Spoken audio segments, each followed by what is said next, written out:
During his rise to power and through his reign, Napoleon, who died in 1821, not only benefited from circumstances but also cultivated his own image through the use of propaganda. Napoleon exceeded at garnering public support and capitalising on his victories to convey a persona associated with success, heroism. He utilised propaganda in a wide range of media, including the theatre, art, newspapers, bulletins, to promote the precise image he desired. Napoleon's bulletins from the battlefield were published in newspapers and were well read throughout the country. He used these publications to exaggerate his victories and spread his glorified interpretation of these successes throughout France. So today we might think things change, but it's really a case of same wine, different bottles. So here we'll be talking about power relations and about where power lies. And to understand this, we need to be looking at all sorts of directions and all kinds of aspects of things, and some of them we might not even know it's happening or be aware of. Here we're going to look at power through the lens of ordinary people, and to look for ways through some of the possible barriers to power we can meet. We'll be talking about alternatives to power structures we come across in our day-to-day, as well as political power structures. So for the first part of this, we're going to be jumping around different topics, so don't get alarmed. The reason is we need to get used to recognising the critical connections between things. Power structures do not operate in a straight line. All sorts of ideas that run alongside each other, that cross and overlap, are used to displace people's power. So in this section we could start with some context and form a few of these connections. For instance, it is no coincidence that the smashing of unions in the 1980s runs parallel with the selling off of social housing, part resulting in the out of proportional rising of rents we pay today. So just these two factors of union busting and the selling off of public housing have compounded almost all other social problems and reduced so many economically and politically important. But these historical factors should help us learn lessons about how we should go about regaining power.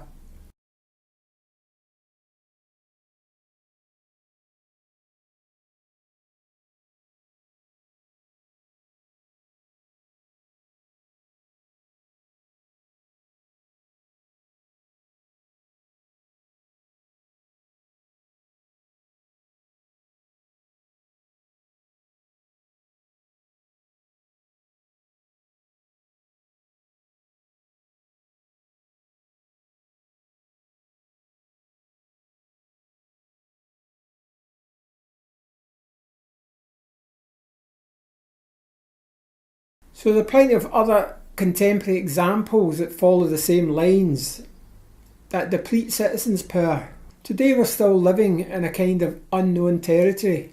A particular aspect is the impact since the advent of information technology over the last 15-20 years. Domestic computers, in the scheme of things, have only been around for 5 minutes, yet the impact they've had in our lives is profound. Where the information technological revolution will take us, we don't know. One thing we can be sure of though, computers are now very important in our lives and probably our survival. Computers are machines controlled by human beings. They have the capacity to be programmed to do wonderful things, or the opposite, be programmed to do destructive things. They do not have a life of their own and are dependent on human instruction to function. So the power of the computer is in the hands of the programmer. So what are our alternatives regarding power in computers? It's simple, a case of take control or be controlled. So we can start by looking at the control, i.e. the power we already have. So if we stay in computers for a minute, an important topic for a multitude of reasons, and timely as the threat to net neutrality beckons, but this knowledge can be transferred to all sorts of things.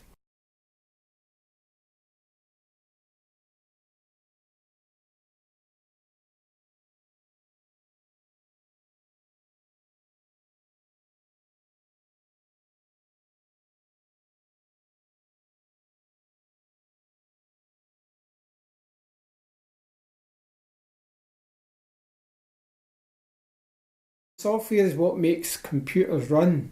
Most of the world's computer servers run in free software. That is software developed by volunteers all over the world for free. The people who develop this are known as the open source community. Software developed by this massive community of developers is much better than or can compete with software corporate IT companies come up with that make them billions. In fact, most businesses and corporations use the superior free open source coding as a base for their costly products. So we could start asking, as this technology is also the base layer of the modern economy, how come our government is not leading the way in producing cheap, affordable computers and computer software for public use? In an information technological age, why isn't open source technology not in the curriculum in all schools? And to re-emphasise before we move on, why is Bill Gates, Windows and Apple corporations allowed to make billions in something that can be had for free? And why does our government spend billions or millions of pounds of our taxes on the same kind of companies to develop software services when there is much more superior software to be had for free?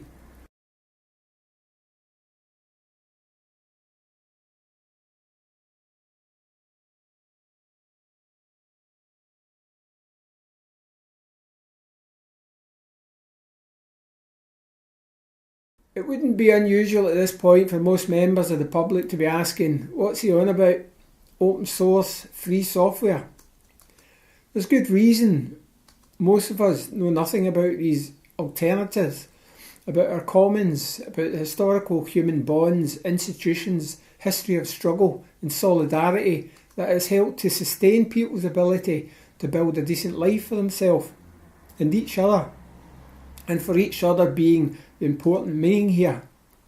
In building power, we need to be involved in the whole of citizenship to expose and connect the relations of ideas that connect us to each other, because much that is done to disempower us is by disconnecting these relationships, replacing them with individual goals we will never reach. So we can even here connect three basic ideas: unions, fair rent, and free technology. Each of these functions or tools could be helpful and used by ordinary people to help achieve the life they desire, or by the richest people in the world to starve us of this desire by destroying or controlling them. There is a history of that. If you look at the biggest wedge that has been driven through the realisation of a desirable life for ordinary people over the last 50 years or so, would be the Neoliberal Project. For the purpose of what we are talking about now, neoliberalism basically means everything for us. That is the 1%ers and nothing for you. That is the rest of us. It is reminiscent of the philosophy of around 300 years ago, when the rich decided that they were the ones who could make decisions for the rest of us, justified because they owned all the money. So neoliberalism is a kind of enforced state of mind driven by corporate interests, the myth of the free market, ownership of propaganda, media, seeing everything as a potential for profit and producing the idea that the only right you have is your right to survive in the market economy. So a wee bit of neoliberal history would be when the then UK Prime Minister Margaret Thatcher claimed there is no alternative. It wasn't the case. What she really meant was, if you, the bankers, elite and corporate businesses, that is not the voters, give power to me, I will ensure that I will do my best to destroy any alternative from below that threatens our position or the disparity of wealth that you hold. That promise is what gave Thatcher the power to do what she did. She was given the wheel of the American Neoliberal Project, and she drove it through every gain and achievement working class people had struggled for in the preceding 50 years of her power spree. Since Thatcher, her successors have run the same wrecking ball along with the new technology and have achieved at breaknecking speeds results that Thatcher couldn't even have dreamt about. But each of us have power. We know this because that's why Thatcher needed the power of the government, industrialists, the banks, the police, the corporate media, in an attempt to completely annihilate the power of ordinary workers. That period of destruction was also a measure of our power and what it was capable of when it united.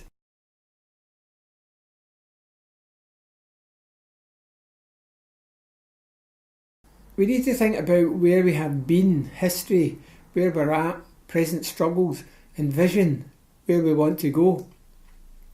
How we choose to distribute our power or give it up has an impact on how we live as individuals and people.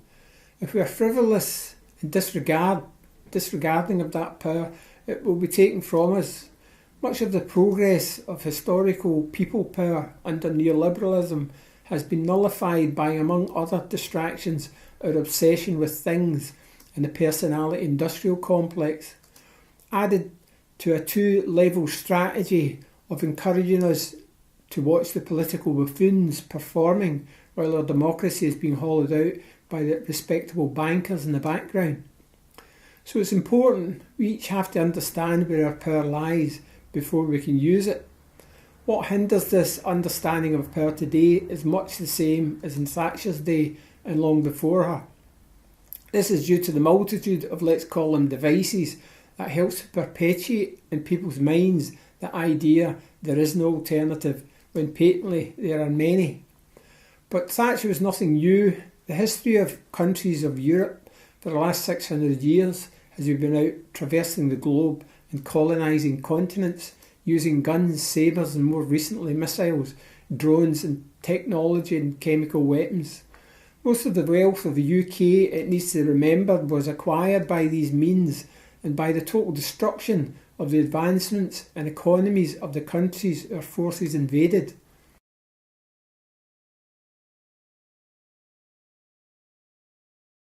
But what we're experiencing today is a kind of form of inverted colonialism. That is the colonisation of the domestic population. The purpose is much the same, of acquiring wealth for the few, but the techniques differ. In empire days of colonisation, elite control could be taken by simply ordering people to be shot and killed in the street and taking what they wanted, as happened in Africa, India and other places. There would be an uprising, hopefully, if these tactics were carried out here today. In the domestic arena, the tactics need to be slightly more subtle than empire days. That is apart from by first facilitating the destruction of local economies and the advancements made by ordinary workers through unionisation and such like. In the UK, that was part of Thatcher's work again. In this respect, domestic colonisation processes do not differ much from those of empire days. Another thing that does not differ are the banking families who own and control the wealth, built in control and destruction of others weaker than themselves, and still do. And it should also be noted London banks are the most corrupt and biggest money launderers in the world, and today many members of these same banking families built an empire form part of our government. So we shouldn't underestimate, given their history, what they are capable of performing in the name of money, as can be witnessed easily enough in many of our communities. So we may have used Thatcher here as an example, but she can't take all the credit. Pick any despot in history, the story rings just the same. In the Middle Ages, the state would burn witches, hang folk for selling bread, invoke God and other fantasies to maintain the idea there is no alternative. If it wasn't reading the stars, it would be religion or some other form of superstition to keep the people in awe that there is no alternative to the power of the powerful.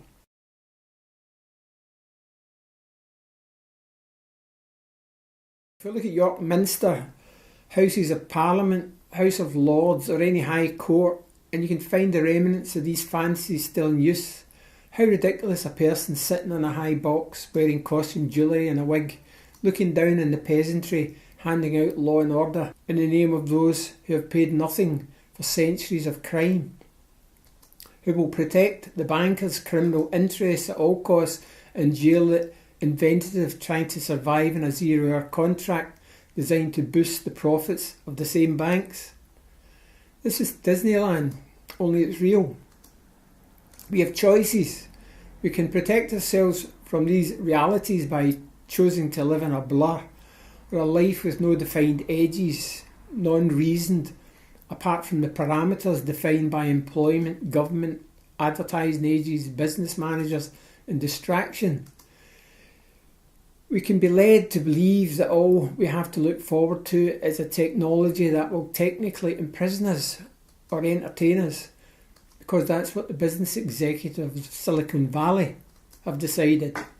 Our fate seems to be held together by junk economics that bear no resemblance to anything that could ever come near to serving a human need, because a banker is allowed to tell us this and how it needs to be.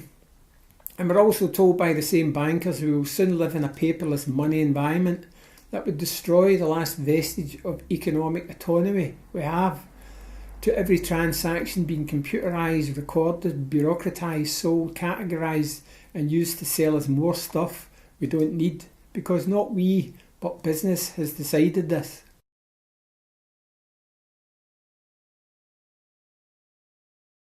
Today, modern day fantasies that govern us are algorithms in computers or ideas in the heads of advertising executives. Even governments and their trimmings from the Middle Ages have become superseded by the new set of distractions of IT, big data, new science and despots who control it, who make the destruction of the warlords of the Middle Ages look like underachievements. So to go on here would be self-indulgent. Suffice to say, nothing much has changed over the years in those who wish to rule the world. The techniques have changed, but the general idea is much the same: how to keep the rabble in line, destroying any trace of an alternative.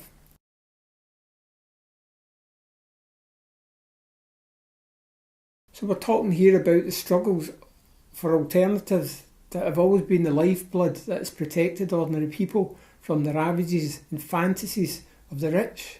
Alternatives which we are in dire need of now. So the idea of the above potted history falls short of detail. But how much do we really need to know to understand we're being shafted? That's about all people seem to talk about, variations in a theme of how well it's been done, how one person or one group has been shafted more than the other. It's okay for you, look at me, look at them. The crisis is worse. This crisis is worse than that crisis. All over the internet and from the journals of universities, academic to the broadsheets and red top rags, crisis, the world is going to rack and ruin in a wheelbarrow. Each publication, of course, vying to describe in abundance and rich detail our fall and what we in shorthand form anyway already know. But we really need to stop it. We need to stop raking over the ashes of the war is bad and start to look at the part we play in it. We need to stop the depletion of our power, particularly those who are able-bodied, privileged and secure. We need to start looking through the veil that blocks out what we know but would rather avoid or pretend we don't know. There can be no excuses anymore. How can there be? How could so many ever admit to being so reticent and inactive in such turbulent times? So we need to be in the world if we are to raise the power to change it. But we need to understand where that power lies and how best to use it. But we can't do it ourselves. We need to raise consciousness in forming the coalitions that have the power to challenge institutional power and to go forward in subverting and replacing that power. And the hardest part of all may be undoing 50 years of neoliberal meddling to get back to the kind of solidarity that would be necessary to invoke such power. But the thing is, as Ralph Nader reminds us, it could be easier than we think because we have most of the power. But we seem to be somewhat confused in where we should invest it.